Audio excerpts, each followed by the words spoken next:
Project Zomboid's Build 41 didn't so much launch in December 2021 as it did explode onto the scene.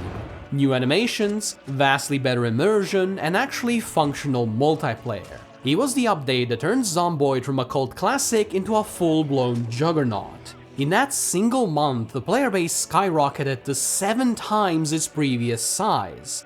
So naturally, expectations for Build 42 were sky high.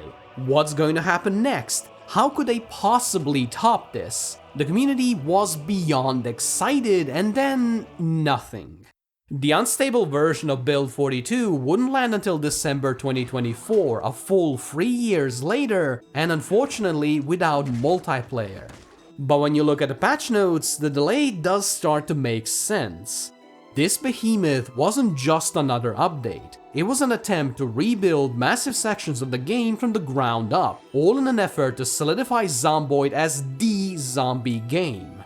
But the higher you climb, the more it hurts to come crashing down, and Build 42 came with quite a few of those.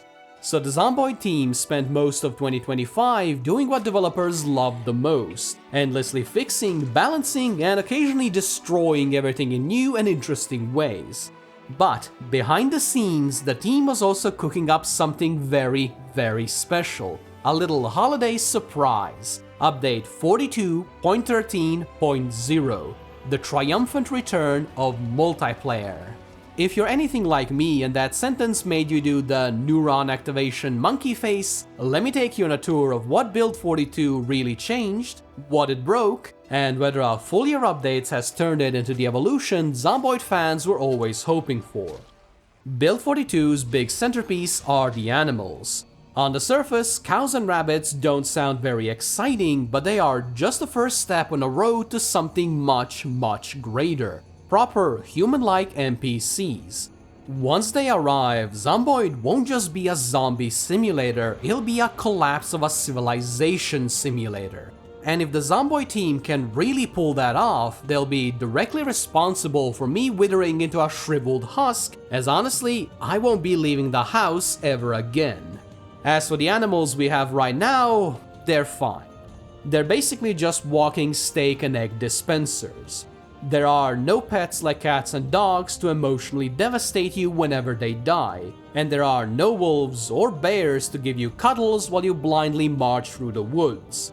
But the system works, and more importantly, it makes the world feel alive in a way that Zomboid has always kind of lacked, even if this does cause you depression when you randomly flatten an entire rabbit family.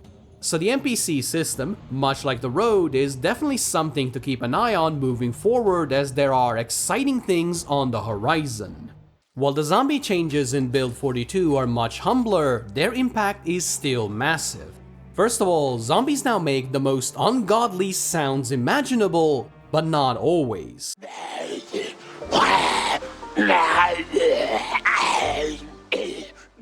Sometimes you'll run into a full choir of groaning idiots announcing their presence from 3 blocks away, and other times you'll open a door and find a single, socially awkward zombie that's been standing silently in a broom closet since before the apocalypse even happened. But the real game changer is something the developers borrowed from the modding community: randomized zombies. Now, instead of every undead being the same shambling speed bump, a percentage of them can be sprinters that lunge at you, screaming at the top of their lungs. Even a tiny percentage of them completely changes how you play the game. A random corner might be fine, or it might contain Usain Bolt with rabies. And nothing sells the zombie apocalypse fantasy like knowing you're one mistake away from your insides becoming a sliding puzzle.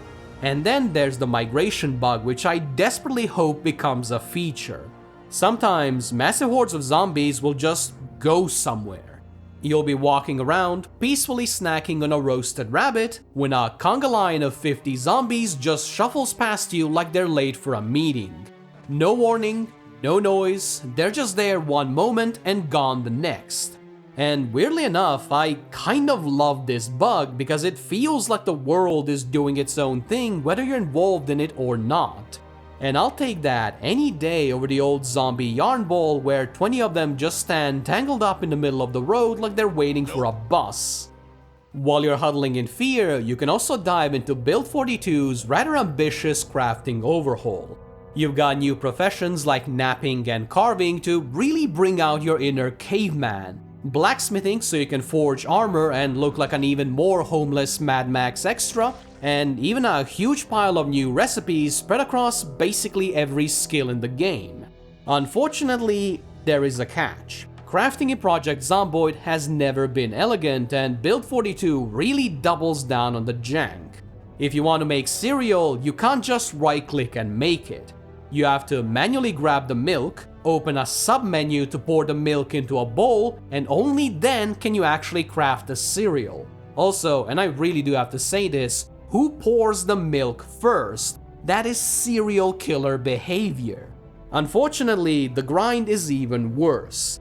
Let's say you want to learn welding. To get even one level, you'll need to dismantle rare burnt wrecks or craft the one singular beginner recipe that requires a magazine. You seriously need a schematic to turn a metal sheet into a metal sheet on the floor. Just why? That said, it's not all bad. In fact, when it works, it's actually great. You can now craft a variety of improvised weapons, fix tools by giving them new handles, and even carve steaks just in case a vampire shows up. They are highly useful, straightforward recipes, and they really fit the whole post-apocalyptic feel Zomboid is really going for.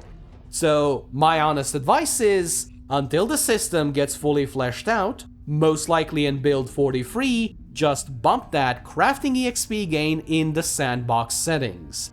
You'll still get that desperate survival fantasy, but without turning your playthrough into RuneScape with permadeath. While multiplayer doesn't make survival any easier, mostly because stupidity tends to be multiplicative, it is where Zomboid truly shines. What makes it all work is just how absurdly open-ended the game really is. You cannot go 10 minutes without something completely insane happening. One moment your friend will be quietly organizing their loot, and the next there might be an impromptu rave in their room. Or you'll be fighting shoulder to shoulder, lose sight of them for 3 seconds, only to see them return with a perfectly intact taxi and just start mowing down zombies. And yeah, the whole thing is a bit buggy. These things do happen. There are poltergeists randomly opening doors, and the game can just randomly decide that it really just doesn't feel like loading anymore. But really, I'll take all of that in a heartbeat if it means I get to watch my friend accidentally incinerate himself because he stood too close to a campfire while trying to roast a pack of hot dogs so rubbery you can probably use them to patch a tire. But honestly, dying stupidly and starting over is a core pillar of the whole experience. Because Project Zomboid has a nearly perfect early game, and I do not say that lightly.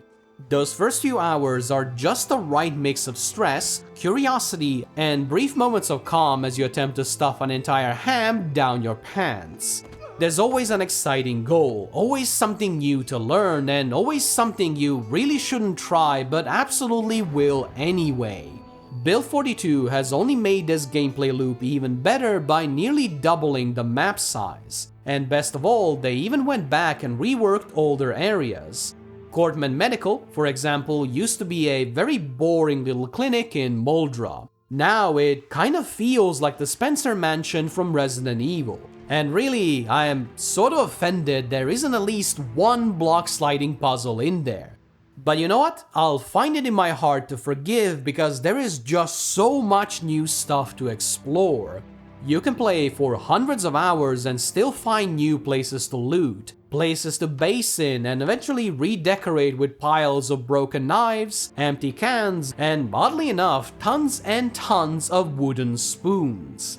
And that's before you even touch mods. Because once the big community maps make the jump to Build 42, you can basically kiss your free time goodbye. The atmosphere has also been completely transformed thanks to the new lighting system. Walking down a dark street lit only by those old orange street lamps gives me such a nostalgic, cozy feeling. Especially since there's always a couple of drunken idiots shambling around.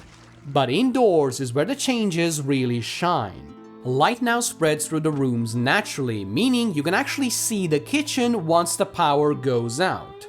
It's one of those things that sounds minor, but it's actually a massive step up in atmosphere that really makes the world feel just right. And if you want to take a step down, Build 42 has also added basements and even taller buildings.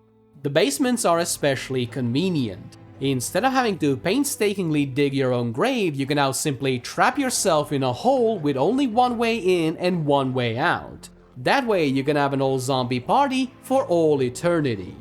Jokes aside, what really excites me is what this means for the future. Because if we're getting basements now, that means we might get proper underground complexes later down the line.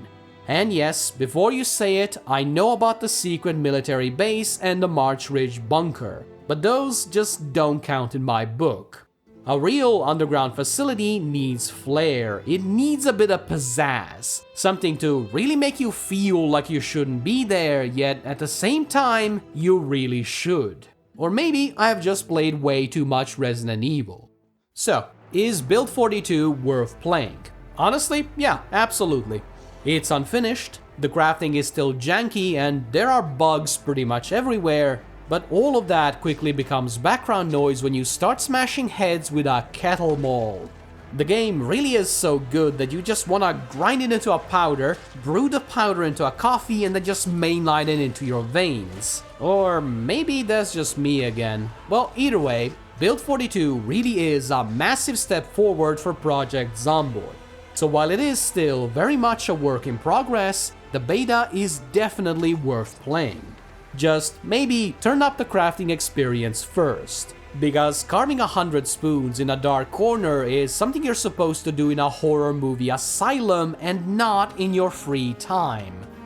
Thanks for watching. If you enjoyed the video, a like and a sub would help me out a lot, and I do hope to see you again soon. Bye bye!